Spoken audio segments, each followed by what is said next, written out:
T foundation आज एक show organise कर रहा है जिसमें हम लोग एक खास वार्ता करेंगे डॉक्टर परशुराम सिंह जी से, जिनको विश्व बंधु वृक्ष बंधु की उपाधि मिली हुई है। हालांकि ये नाम आप लोग कई बार सुन चुके हैं इस हमारे चैनल पे, इस संस्था के माध्यम से भी आप लोग अवगत हो चुके हैं। इस नाम से बखूबी आप लोग जानते होंगे, चिर परिचित होंगे। मैं करुणेश पांडे, संस्थापक, और यहाँ पर हम लोग बैठे हुए हैं कुछ विषयों के बारे में बात करने के लिए। तो आज का जो दिन है वो बहुत ही ख़ास है, क्योंकि 20 मार्च और कल 21 मार्च, 2 दिन बड़ा ही शुभ है हमारे लिए। हालांकि हर दिन शुभ होता है, लेकिन एक मनाने की जो प्रथा है उसको देखते हुए मैं ये कह रहा हूँ, क्योंकि 20 मार्च आज के दिन विश्व गौरैया दिवस मनाया जाता है, विश्व भर में मनाया जाता है। और 21 मार्च को विश्व वानिकी दिवस, उसको विश्व वन दिवस भी बोला जाता है। तो हम ये 2 दिन मनाते हैं और एक कंसेक्यूटिव मतलब लगातार पड़ रहा है। और डॉक्टर परशुराम सिंह जी से हम बहुत कुछ जानेंगे, लेकिन उससे पहले मैं कुछ बातें और बोलना चाहूँगा। क्योंकि जो गौरैया होती है वो पासेराडेई परिवार की सदस्य होती है, एक वैज्ञानिक नाम है। और उसका विशेषता ये है कि इसकी लंबाई जो होती है 14 से 16 सेंटीमीटर की होती है, इस गौरैया की लंबाई चौड़ाई। वजन जो होता है 25 से लेकर के 35 ग्राम तक होता है। और ये चिड़िया अधिकतम 2 मील यानी कि 3 किलोमीटर 200 मीटर की यात्रा एक बार में तय करती है। ये तो इसके विषय में जानकारी हो गई। और ये जो सबसे बड़ी बात हमारे लिए ये है कि हमारे लिए बहुत गौरव की बात है कि जो ये विश्व गौरैया दिवस मनाया जाता है, ये भारतीय व्यक्ति के माध्यम से मनाया जाता है। क्योंकि एक प्रसिद्ध पर्यावरणविद हुए हैं मोहम्मद ई दिलावर, इनके प्रयासों से ही विश्व गौरैया दिवस मनाया जाता है। क्योंकि 20 मार्च 2010 में पहली बार यह दुनिया में मनाया गया था। सोचिए, 20 मार्च 2010 में मनाया गया था।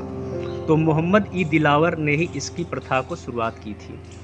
और दूसरी बात करें तो इन्होंने 2008 से इस चीज़ में लग करके प्रयास किया था कि विश्व में गौरैया की जो स्थिति थी वो अक्सर देखा ही जाता था कि गुम होने की कगार पर आ गई थी, विलुप्त होने की कगार पर आ गई थी। तो उन्होंने ये प्रयास करा कि अब पुराने समय में ये हुआ करता था कि झोपड़ी है, कच्चे मकान है, मिट्टी के मकान है, तो उसमें क्या होता था कि वातानुकूलित मतलब कि अक्सर वो मकान ठंडा हुआ करता था, ज़्यादा गर्म भी नहीं होता था, ज़्यादा ठंड भी नहीं हुआ करता था। तो गौरैया उसमें अपना खोता या घोंसला लगा लिया करती थी। क्योंकि उसमें तरह तरह के लकड़ियों का प्रयोग होता था, तो गौरैया के लिए अच्छा था कि वहाँ पर हम उसको टिका करके घोंसला बना सकती थी वो। लेकिन आज क्या है, हम लोग इतना ज़्यादा मतलब कि डेवलप कर दिए हैं, हम लोग पक्के मकान में रहते हैं, जिसमें कोई हम जगह छोड़ते ही नहीं कि गौरैया उसमें वास करे। और आजकल के मकान बहुत तपते हैं, इसलिए गौरैया का ये स्वभाव है कि वो जड़ में सर्वाइव यानी कि रह ही नहीं सकता है ज़्यादा गर्मी वाले वातावरण में। तो इसीलिए आज के मकान भी उनके लिए मतलब कि तकलीफ देह हो जाते हैं और नुकसानदायक हो जाते हैं। तो उन्होंने क्या करा कि लकड़ी के बुरादे का प्रयोग करके उन्होंने घर बनाना शुरू किया, जिससे कि बहुत ज़्यादा गौरैया को उन्होंने वहाँ से संरक्षण करना शुरू किया। और एक चीज़ और है कि राकेश खत्री जी हैं, जिनको कि नेस्ट मैन ऑफ इंडिया, उनको घोंसला आदमी बोला जाता है। क्योंकि उन्होंने लाखों मतलब घरौंदा बनाया, घोंसला बनाया पुआल के माध्यम से, और सेमिनार ले करके हर स्कूलों में बच्चों में वो स्किल डेवलप किया। उन्होंने एक कौशल विकसित किया कि आप इस तरह के घोंसले बनाओ और गौरैया का संरक्षण करो। इस तरीके से उन्होंने लाखों गौरैयों के लिए आश्रय का व्यवस्था बनाया, और वो वहाँ पर रहती हैं और सुरक्षित भी रहती हैं। तो ये रहा आज का। कल 21 मार्च विश्व वानिकी दिवस है। तो डॉक्टर परशुराम सिंह जी को वृक्ष बंधु कहा जाता है, क्योंकि इन्होंने अपने जीवन काल में 1.5 लाख वृक्ष लगाए हैं या लगवाए भी हैं मिल करके। 1 लाख वृक्ष अभी जीवित हैं। और तो इन दोनों विषयों पर चर्चा करेंगे, क्योंकि प्रकृति, पर्यावरण और पशु दोनों का एक दूसरे से सरोकार होता है। तो अब हम बात करते हैं डॉक्टर परशुराम सिंह जी से कि इन 2 दिनों को लेकर के क्या तैयारियां हैं और क्या संदेश है डॉक्टर परशुराम सिंह जी का। स्वागत है डॉक्टर साहब। बहुत बहुत धन्यवाद करुणेश जी। मैं आपको बहुत विशेष धन्यवाद देता हूं कि आप जैसे तरीके लोग आज पर्यावरण और उससे संबंधित जो वन्य जीव हैं या घरेलू जीव हैं उनके बारे में सोचते हैं और कुछ करते हैं। सेमिनार एक माध्यम है, लेकिन आपकी दिली ख्वाहिश है कि इनको सुरक्षित करके जी इनको एक जीवंत रूप दिया जाए ताकि समाज इनको जाने। जी तो आज तो विश्व गौरैया दिवस है।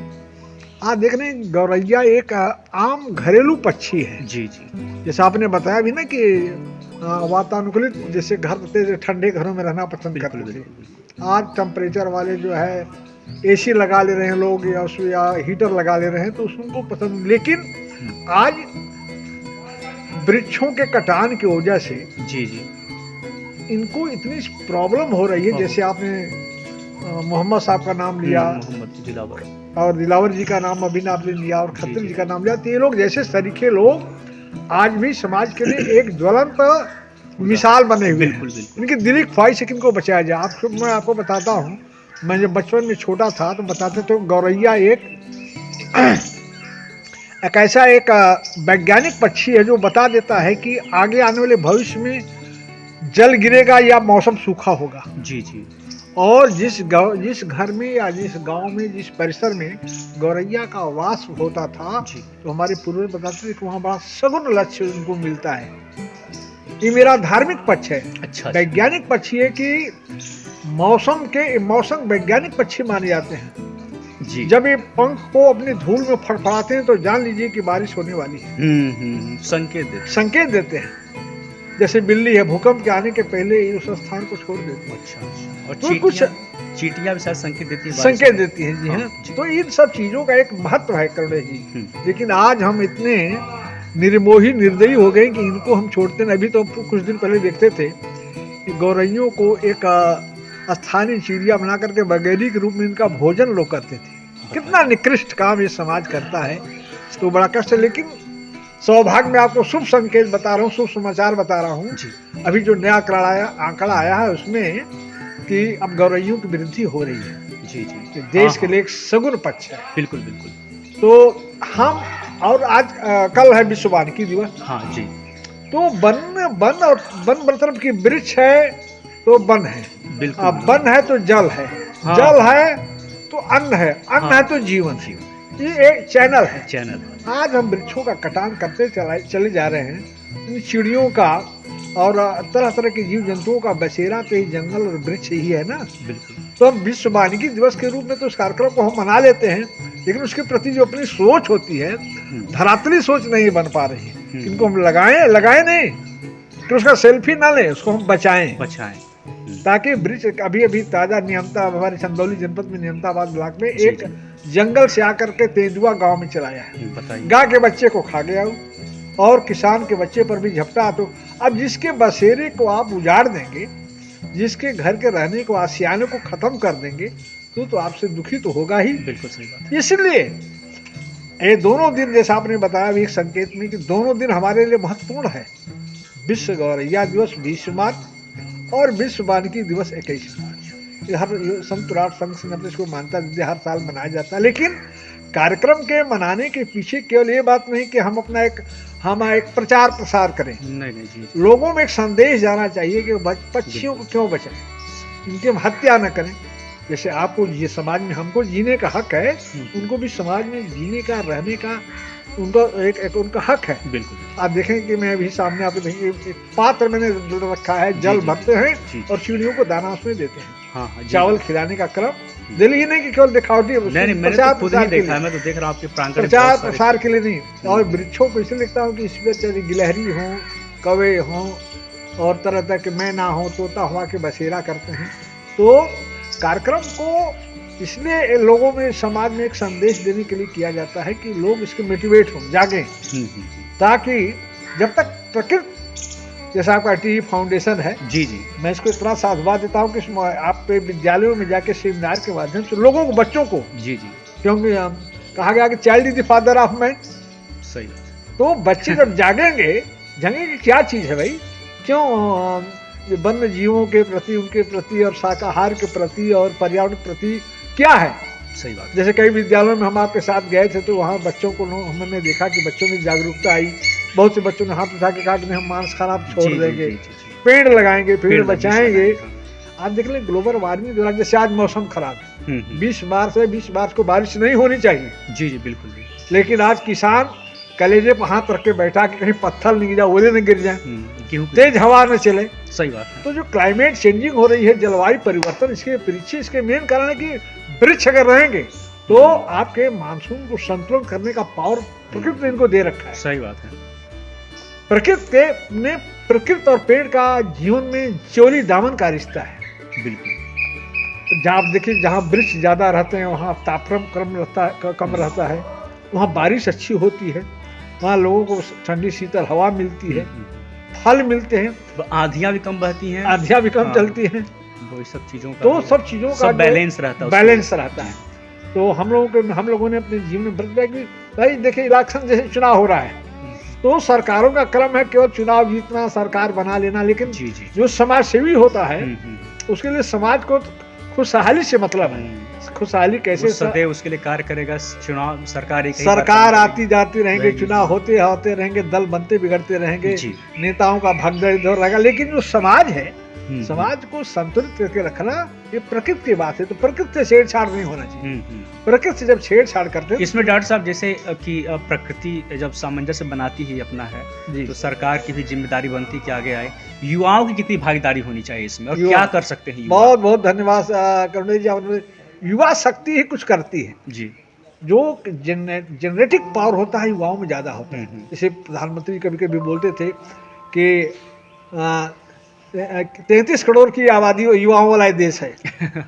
तो युवाओं को करने में युवा अगर आज संगठित हो जाए, आज युवा जागृत हो जाए कि नहीं हमको ये चीज करना है, कुछ मुश्किल नहीं है, लेकिन थोड़ा उनको दिशा और दशा संगठित होने की आवश्यकता है और दिशा उनको देने की जरूरत है। और दिशा आप जैसे संगठन के लोग, कोई प्रचारक आके कोई ऊपर से कोई आके दे नहीं जाएगा। आप जैसे सरीखे लोग जो काम जो प्रेरित कर रहे हैं लोगों को, ऐसे युवाओं को इससे सीख मिलेगी। तो और क्या जानना चाहते हैं जरा बताइए। तो बताइए डॉक्टर साहब, जैसे एक चीज और होती है कि जब कोई दिवस मनाया जाता है तो उस दिन उसका बड़ा जोरों से प्रचार प्रसार किया जाता है। जैसे आज विश्व गौरैया दिवस है तो लोग क्या करते हैं कि दिखाने के लिए भी जैसे भी हो मतलब स्टेटस लगाते हैं व्हाट्सएप, इंस्टा, फेसबुक पे कि आज विश्व गौरैया दिवस है, मैंने अपने घर के छत पे, बालकनी पे, टेरेस पे अपने एक दिए में चाहे कटोरे में पानी रखा है, आप भी कृपया रखें। अगले दिन वही व्यक्ति वहाँ से नदारद हो जाता है और वो फिर नहीं करता है। बहुत सही, धन्यवाद। यही तो हम कहने जा रहे थे कि आज मीडिया के माध्यम से लोग अपने को प्रचारित करने का काम करते हैं। इससे नहीं होगा। जैसे मैं आपसे कई बार भी इसका कहा हूं कि राम के जीवन की गाथा को आज पूरी दुनिया में गाई जा रही है। राम ने बहुत महत्वपूर्ण बात कहा जी कि जैसे वृक्ष होता है, 3 प्रकार के वृक्ष होते हैं, मनुष्य भी 3 प्रकार के होते हैं जी। एक केवल कहता है, जैसे जब बता रहे हैं कि छतों पर प्रचार करना, एक कहता है कुछ करता है, और तीसरी कैटेगरी का व्यक्ति कुछ कहता नहीं, वो अपने लक्ष्य की तरफ लगा रहता है जी। बिल्कुल। जन जल्पना कर सुजसनासै नीत करें सुनी समा संसार मोह पुरुष पाठल रसाल फल समा। एक सुमन प्रद, एक सुमन फल, फल ही केवल लाग ही, एक कहीं करही न बातें। तो आप जैसे लोग जो केवल समाज में मध्यम वर्ग में आप चल रहे हैं कि जितना कहते हैं प्रचार करते हैं उतना करते हैं, इसलिए आप जैसे संगठन को धन्यवाद है। और मैं चाहता हूं कि जिस भी मोड़ पर, जिस परिवेश में हमारे जैसा व्यक्ति, समाज सेवी, जो हम चाहे कोई जैसे आपने डिग्री वृक्ष बंधु, विश्व बंधु, यूनेस्को से मुझे डॉक्टरेट का अवार्ड मिला या डीलिट की उपाधि मिली, तो उपाधियों से कुछ नहीं होता है। व्यक्ति के अंदर तन्मयता होनी चाहिए, कार्य करने का लगन होना चाहिए। वो उपाधियां उसके पीछे भी चली आएंगी।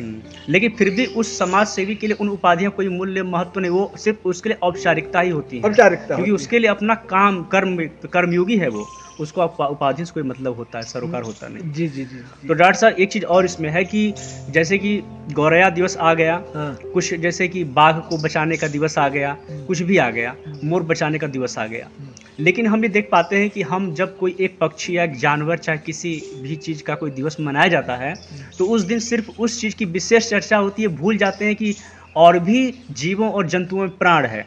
जैसे हम गौरैया की बात आज कर दिए, लेकिन आप ये क्यों भूल जाते हैं कि 3 जो पक्षियां हैं जो सबसे ज़्यादा करोड़ों की मात्रा में मारी जाती हैं, जैसे मुर्गे रोज 40 करोड़ मारे जा रहे हैं। जी जी जी इसके अलावा आप बतख देखिए, रोज 10-20 करोड़ मारे जाते हैं, और तीतर।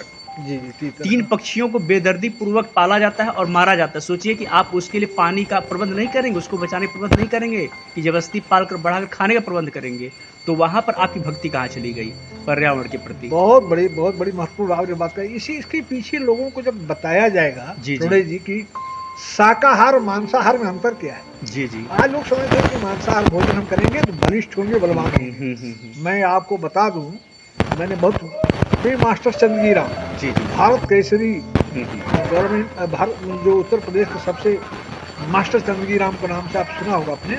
हम इसी चकिया में उनसे जब उनका हम लोग मिले, बिल्कुल साग दाल साग रोटी यही खाते थे। तो ऊर्जा जरूरी नहीं मान से मिले। तो जो आपने एक कार्यक्रम छोड़ रखा है कि शाकाहार आपका विषय है, शाकाहार। जी जी जी। जैसा हमने बोर्ड में भी देखा। हाँ। तो शाकाहार भोजन में बहुत सी चीजें, जैसे साग है, पालक है वगैरह, तो लोगों में एक जो प्रवृत्ति बन गई कि मांस खाएंगे। तो जिस दिन हम लोगों को इस बात का नॉलेज हो जाएगा, संज्ञान में आ जाएगी बात कि मांस खाना, जितने विश्व में कैंसर कुष्ठ ये रोग बीमारी बढ़ रही, सारे वैज्ञानिक आज चिल्ला के बोल रहे हैं कि नहीं मांसाहार जो है, क्योंकि बहुत इसके पचने में हफ्तों लग जाता है। डॉक्टर साहब एक चीज़ और मैं बोलना चाहूँगा कि जो लोग बोलते हैं कि मैं अपने बच्चों से, बीवी से बहुत प्यार करता हूँ, अपने परिजन से बहुत प्यार करता हूँ, उनको एक बात समझना होगा कि वो प्रेम नहीं है।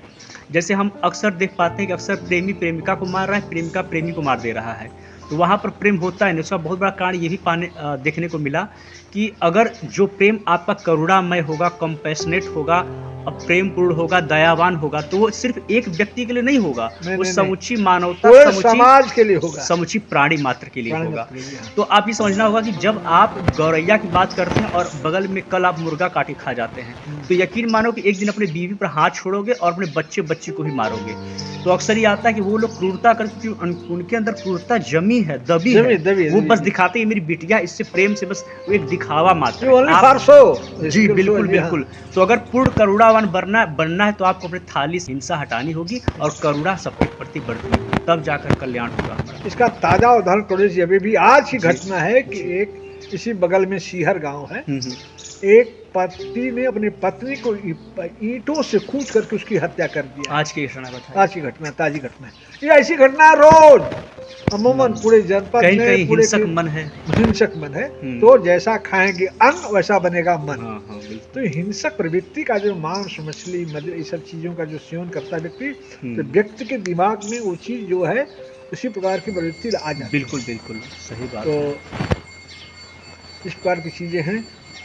डॉक्टर साहब कुछ संदेश दे दीजिए युवाओं को, फिर हम लोग समापन करते हैं। संदेश दे दीजिए। मैं भारत देश एक आध्यात्मिक देश है जी और जगत गुरु का देश है, था है और रहेगा। इसलिए करुणे जी, पहले तो मैं आपको बधाई देता हूँ कि आपके चैनल के माध्यम से जहाँ और युवकों के बीच में चला जाए, क्योंकि दिनकर ने एक बड़ी अच्छी लाइन लिखा है कि अमार नखत के डूब रहे, फैला आकाश से सारा है, उठो युवक अब करो प्राण, भावी इतिहास तुम्हारा है। तो इतिहास रखने के लिए युवाओं को जगाना पड़ेगा, और युवा जब चैतन्य पूर्ण विवेक पूर्ण होगा जी, उसकी ऊर्जा को सात्विक ढंग में लगाया जाएगा, अच्छे से मार्ग पर लगाया जाएगा, तब तो उस अच्छा काम करेगा। वरना वो जब निगेटिव सोच रखेगा तो विध्वंसात्मक काम करेगा, क्षति डकैती करेगा। इसलिए मैं युवाओं से हाथ जोड़ के प्रार्थना करता हूँ कि अब समय भारत का बहुत उदयमान होने वाला है। सारे युवकों से, भारत के नौजवानों से मैं निवेदन करता हूँ कि आप सन्मार्ग पर चलें, सत्य हिंसा प्रेम का मार्ग, जैसे भगवान बुद्ध ने संदेश दिया और विश्व गुरु के दर्जे पर भारत को स्थापित किया, उस मार्ग पर हम सबको चलने की प्रेरणा ईश्वर से मांगता हूँ कि प्रेरणा दे और हम सन्मार्ग पर चलें कि भारत फिर थोड़ा सशक्त एक जगत गुरु के स्थान पर कायम हो। बिल्कुल डॉक्टर साहब, वसुधैव कुटुंबकम और अहिंसा परमो धर्म, इस चीज़ को हम लोग हमेशा याद रखें, और इसी के साथ हम लोग इस सेशन का अंत करते हैं, और इन सब चीज़ों के साथ धन्यवाद। नमस्कार।